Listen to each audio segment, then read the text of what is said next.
Basil. This is probably one of the most commonly used herbs throughout the household these days. The number of uses that it has, particularly tomatoes, sauces, pesto. Now you can buy it in multiple configurations fresh these days. So nursery, you'll get it on pots. At the supermarket nowadays, they'll regularly have roots, or you might even get it into a pot as well. So I'm going to go through a few different ways of propagating it. First and foremost, if you are buying it to use straight away and you're getting something like this, and that's pretty much what you're planning on using, then what you should do is buy twice as much so that you can actually use it to propagate as well. Let's have a look at this. So as you can see here, it's very, very tight root ball, and they're all in together. Now you're not really going to be able to plant that as is, because it'll that'll actually start to rot. It's not going to get the correct nutrients. So there's a very short-term scenario. Over the short term as well, if you want to try to keep it fresh for just a little longer than normal, stick it in some water, keep it moist. That'll definitely help. It'll also help with breaking it apart. So there's a few different things you can do.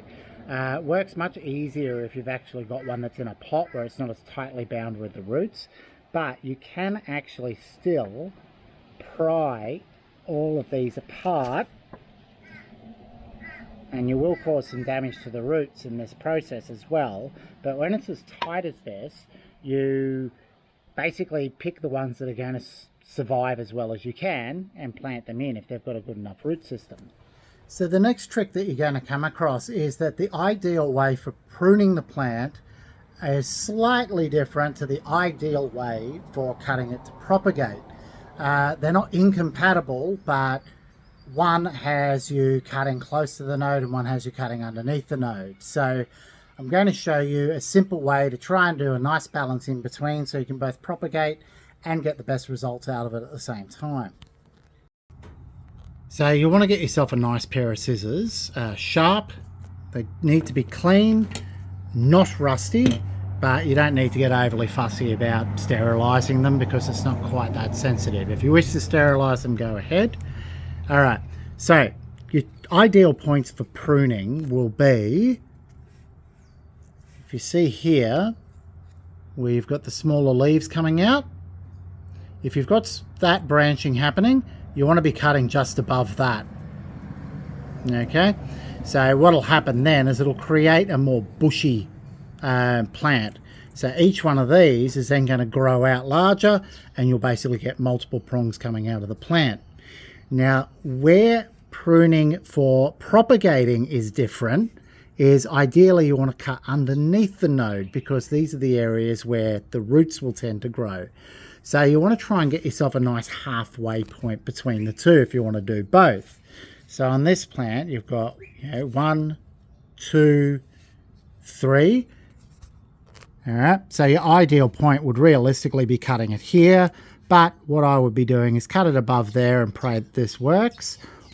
Or if you've got something like this one here, 1, 2, 3, you probably plant that part and then prune it a little lower. Is what I would do, leaving that bit of stalk as loose. Okay, so we basically decided with this, you've got basically 1, 2, 3 nodes there. So that's the ideal depth to basically go for your roots.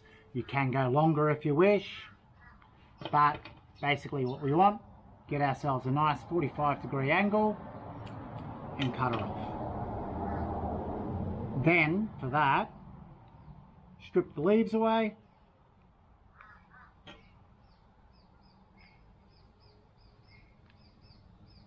With all those little ones. And then just leave a few on the top. From there, you can either plant it straight into dirt. I'll basically go all the way up to that last set of leaves, leaving it just above, giving it the most amount of space for rooting. Or you can put it into water. I've personally had very good success just putting it straight into the dirt. It seems to be quite a robust plant. Make sure you keep it moist. Don't forget to water it. Then for the rest of your plant, which is in the ground, You want to cut just above the node, and then what you'll have is all of this will then grow out into a bushier plant.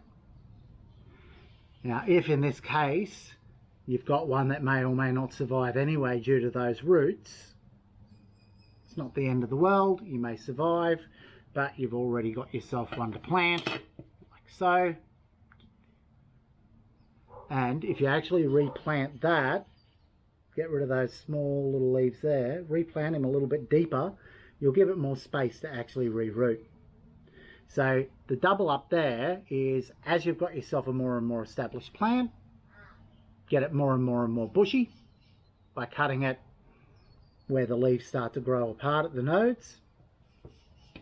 And when you want to plant new ones, that way. So whether to root your basil in water versus putting it straight into the dirt is a big question. So the thing that I will generally consider in that scenario is, first and foremost, do I have a pot, do I have soil, and do I have the time to plant it?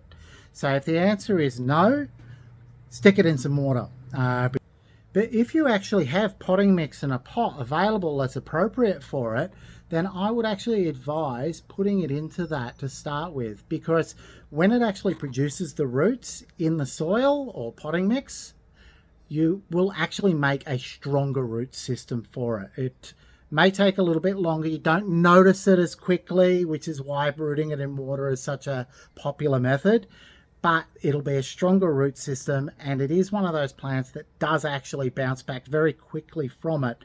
So I would advise, if the opportunity is there to plant it straight away, do so. So here's an example here. Each of these plants has actually been propagated from cuttings, except for my bottom row here.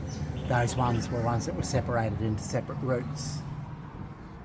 These ones here were from a few that were very, very, touch and go, because they weren't particularly healthy when I actually put them in there, and they've managed to bounce back. So that's why I say don't get too precious about it, because it's quite a robust plant.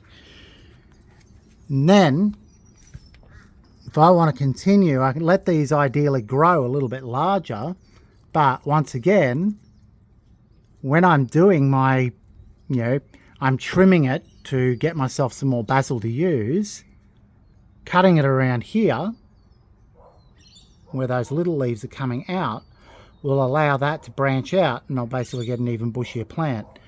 So the way that you actually cut it, trim it, prune it, and harvest the leaves off will have a massive impact on how bushy the plant is and how much each plant is actually going to produce.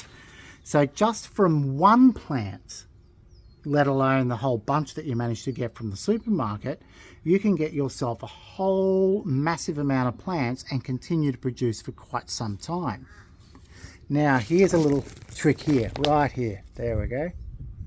See that? It's actually starting to flower. I'm subtropical, so it's a bit warmer around here, so this can happen quite quickly. Keep an eye out for that. If it's starting to flower, because then it'll go to seed and it won't taste as good, you'll want to pinch that off. And that'll slow that process down. It'll start growing more leaves and branches again. So hopefully that is going to make it a lot easier for you to pick it out as to how you can basically give yourself an unlimited supply of basil from just one plant or one bunch that you get from the supermarket.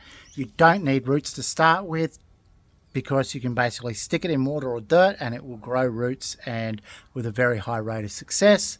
And if you do get something that's like really heavily root bound, like some of the ones that they give you, there's a good chance it'll survive anyway. Separate them out, baby them. And then just remember, don't strip them right back, because you're basically killing the plant's ability to reproduce more food for you. So cut them in the right spots where new leaves are starting to branch out, just above there, and what you'll get is a bushier, thicker plant producing more, and you can use the leaves that you've cut away. or alternatively, plant them and get more plants. So balancing act when you're getting started to once you've basically got as much as you really need. All right, hope that's helped. Enjoy your basil, enjoy making pesto, and enjoy making sauces.